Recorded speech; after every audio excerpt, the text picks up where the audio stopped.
All right, everybody, welcome back again to the KSR YouTube channel, where it's another video about Val's Camaro. Well, maybe that Camaro too. Well, CJ's putting the transmission back in that one. Eddie's doing stuff back here, and I'm about to get started on doing some electronics installation. But since the last video, Eddie got the fender braces made. Wow, that's a really long bolt down there, We don't have Eddie. the right size. Somebody won't order my McMaster-Carr order. I didn't. I did say yesterday. I did say. Were they in the? Oh, they Yeah, were. they're in the car, I left everything. early to go to gymnastics. Oops, forgot to put an order in. That means they won't be here till next week now. My bad. But nice and sturdy now. We like it when it's sturdy. Yeah. All right, let's get through the intro, and then we'll show you some other stuff we got going on with this thing today.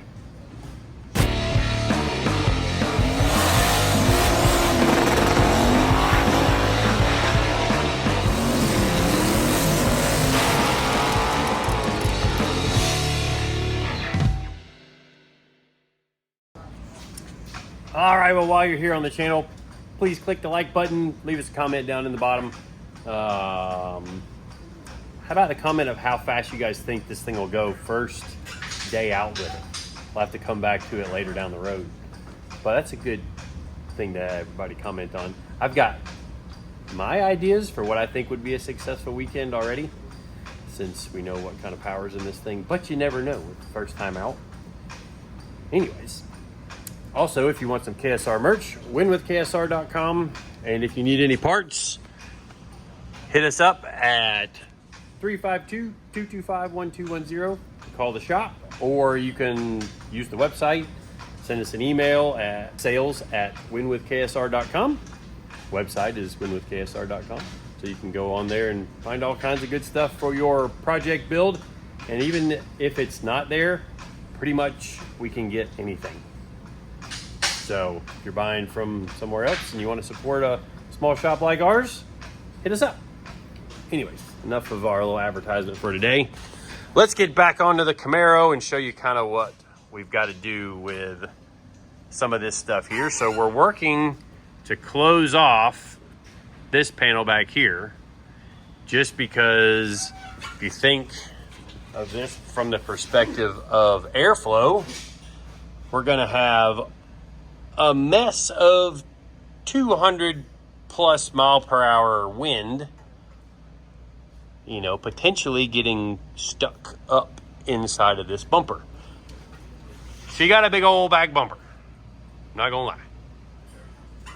And if you guys were watching Sick Week this year, you might have seen Brett LaSala rip his bumper off. I think some of their closeout panels came loose. I'll have to ask Brett or Jim next time I talk to him. But we're trying to fill, we're not going to fill all the way down to here for the whole way across, but we are going to make a piece that closes in this edge.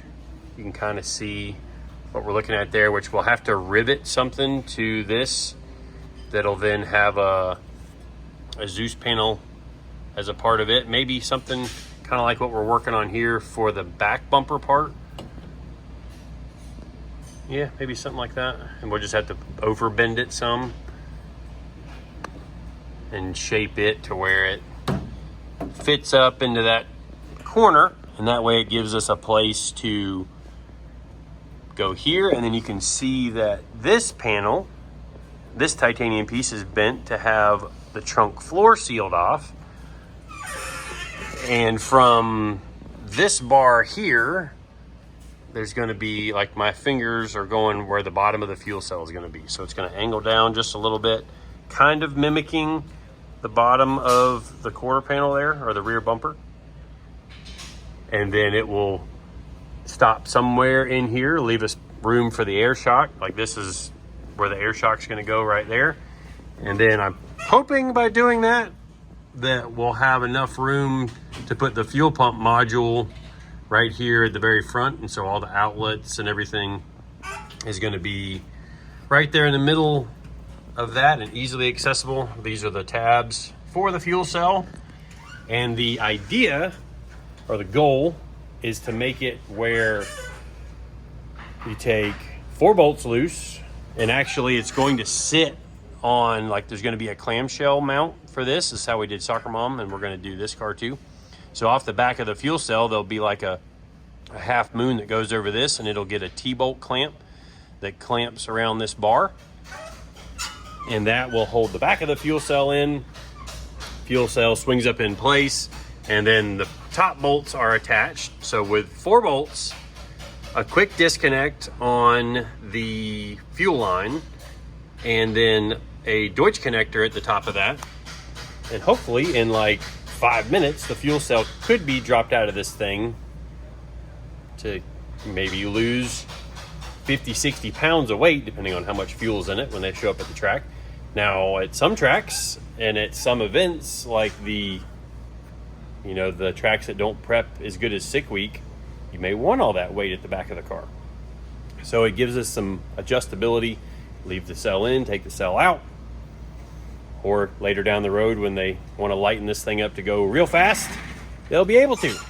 So that's part of the reason for tidying up and squaring up and, sturdying up all these fenders.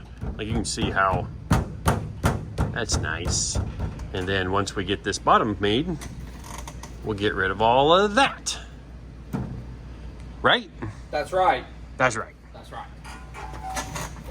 But while Eddie's working back here, I'm gonna go assemble electronics and put them in the car.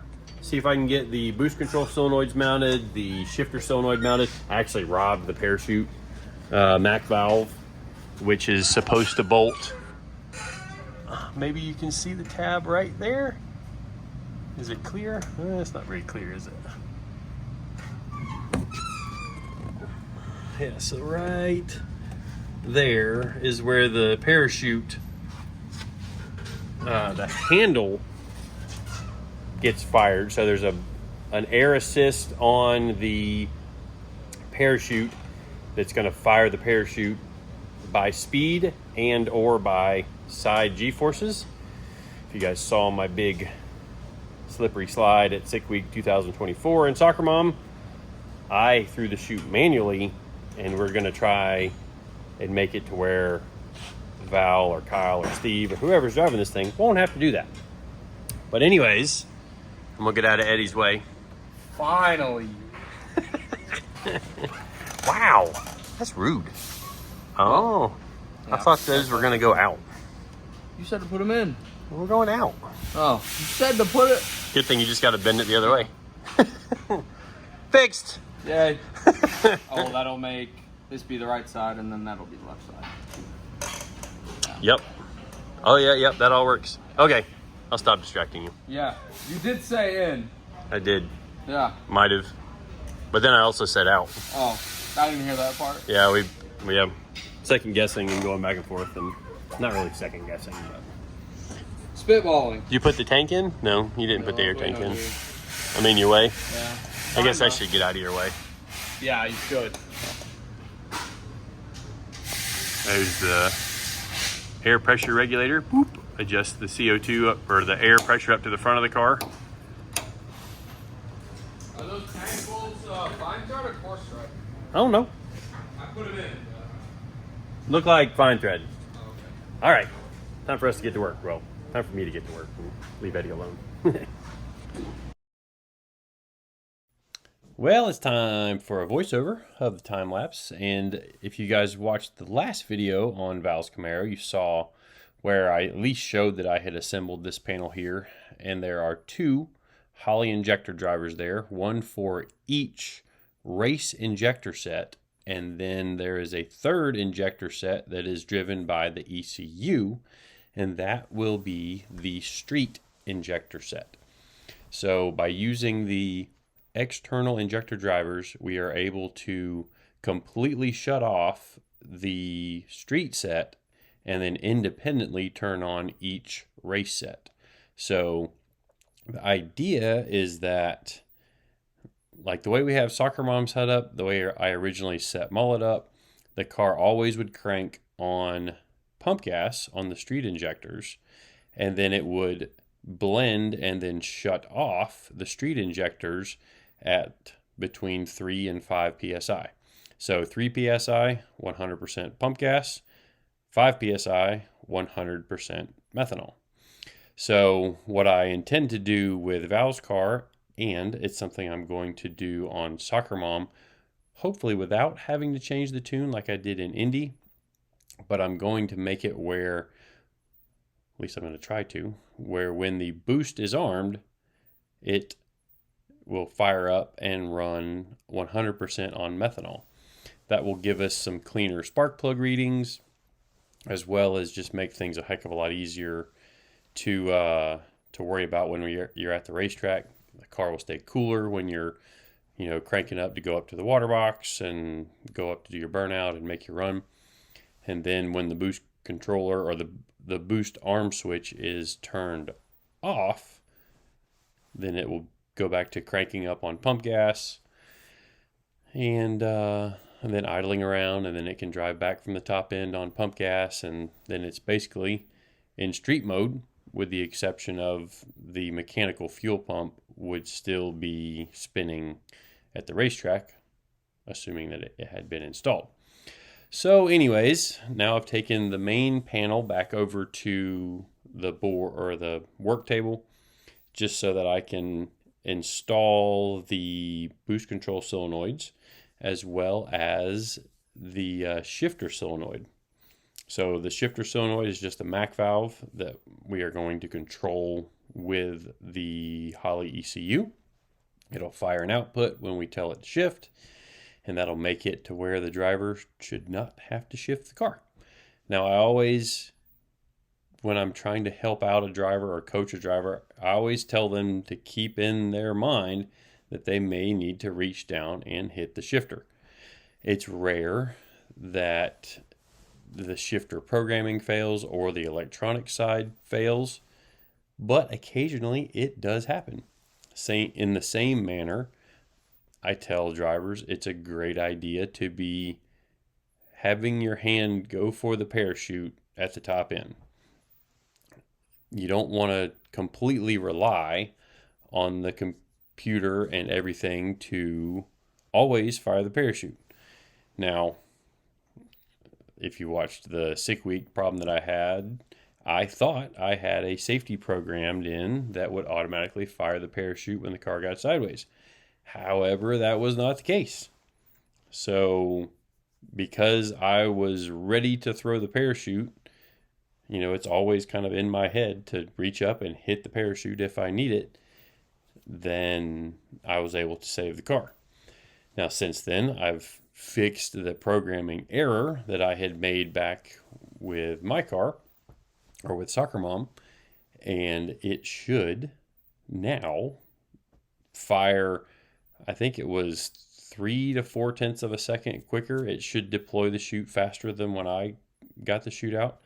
And as far as racing terminology goes, 3 to 4 tenths of a second is a huge amount when you are sideways, potentially headed towards a wall. So, if you've been watching what's been going on in the background, you may have noticed I was fumbling with the MSD Pro 600 coil controller, coil driver, whatever you want to call that thing. It's a capacitive discharge amplifier box for 8 coils. So lots and lots of spark energy. And the neat thing about the MSD Pro 600 is you can dial the spark energy way back for when you're cruising around on the street and you don't need a boatload of spark because you don't have a lot of cylinder pressure before the spark fires. But then when there's boost, or however you decide you want to program it, you can turn the spark energy way up and get the spark lit off when there's a cylinder full of boost and lots of methanol. So, after you may be wondering why the Pro 600 is on the driver's side of the car and not on the right side of the car with the rest of the electronics, that's what's recommended in the MSD Pro 600 instructions. I've seen plenty of people mount them very close to the electronics, but I had plenty of room over on the driver's side under the driver's fire bottle here. So that's what I did. All right, some real-time action. Got the fire bottle, the MSD Pro 600, dash bar, that's the dash bar. That's the steering column brace. And we used the Motion Raceworks mount for the Pro 600. Got her in there nice and sturdy. I don't remember if I showed the line lock solenoid being bolted in or not, but it's in. And then there's all the electronics. I did put some tape over those just in case, because there's like dust and stuff floating around in here. Because I mean, look at how dirty he is. Look, do y'all believe that I work now? He does work. He does a lot of work. Look at this freaking race car. Got the Dominator, got a leash electronics relay board, and then input-output module, an EGT module, and two Holley ignition or injector drivers. And then we've got our disconnect solenoid, our Braille 16-volt battery. CJRC sending us another bracket for this just because either something changed in the battery design or maybe one piece got missed, like one bin got missed. And no, it's not that big a deal. Like, it happens. Even if they did make it wrong, it happens. It doesn't take much to miss it by, that's only probably less than 1/8 of an inch that this bin needed to be higher. But some people are going to ask why we're not using a PDM. And the answer is because that came with the car when Steve bought it. And I may use a PDM in my car, but there is something nice about the simplicity of a relay board. Right? They're just simple. They're not complicated. You could wire around it if you had to, if something failed. And I've had really good luck with all this leash electronic stuff. And it's been some good stuff. We're using a leash electronic switch panel as well. You can maybe see a little bit more of what, well, this is where the carbon fiber panel is going to go. Maybe that makes a little more sense from the top now. But what else did you get done back here today? Probably not a whole lot, because I was working on electronics and you guys were working on the diff for that car. Yep. Which doesn't have all the parts we need. No. Yeah. Yeah, that's a bummer.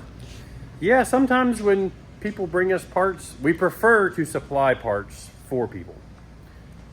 Because in a situation like this, if it was our fault, it wouldn't be that big a deal. We'd figure out some way to work around it. If we had to overnight parts here, we would eat that cost. But when a customer brings their own parts that are wrong, and you know, we open up the box for the ring and pinion to install into the housing, and it was not the correct ring and pinion. So now we're kind of dead in the water with this thing stuck on the lift until we get the other ring and pinion. Now, yeah, we could bolt it back up I might do and that. be able to roll it. Yeah. I want to bring my Ranger in this weekend. Oh. A manual in it. A man's mission. It looked real good in my rearview mirror. When I'm lapping you, maybe. Well, I guess you'll have to see if you can bolt enough suspension under this. Yeah. Which all you gotta do is bolt the control arm back in. Yeah. And the lower deal there, and then put the wheels on it and roll it forward under Reno's car. Yep. So that won't be. Just make sure you don't don't bust this is pretty sharp, so I don't want it. This one too. Yeah. Yeah, that's cool. You can do whatever. We had the Viper back to put the seats in it. I think Grant's out on a test drive because it picked up a misfire. He took it last weekend to the racetrack with the single race tech in it, because we got the one race tech in it, and then we have to still do a little bit of fit and finish work on the other side before we can put all of the trim panels back in and all that good stuff. But shop's kind of cleaned up. At least our two main workbenches. We're gonna have to add another bench, huh? Yes. Like with all the. I'd really like another one of these. We have another one. There's one used. Yeah, in the kitchen. Kitchen. Break room, kitchen area. Yeah. So it'd be nice if we could have another one of these, because these get full by Monday afternoon. Yeah. These are full. Yeah, we do make a mess. I mean, another welding bench wouldn't be. Oh, even better. Steel bench wouldn't be. But the bad thing about the holes and stuff in it is stuff falls through it. Yeah. And then it gets. Yeah. lost. Like when you're doing little parts work and you're trying to bolt little things together. Yeah. It's not fun when your bolts fall through. Yeah. We could make a little containment pan. Yeah. Buy a cookie sheet and put a cookie sheet on top of it. Make some cookies.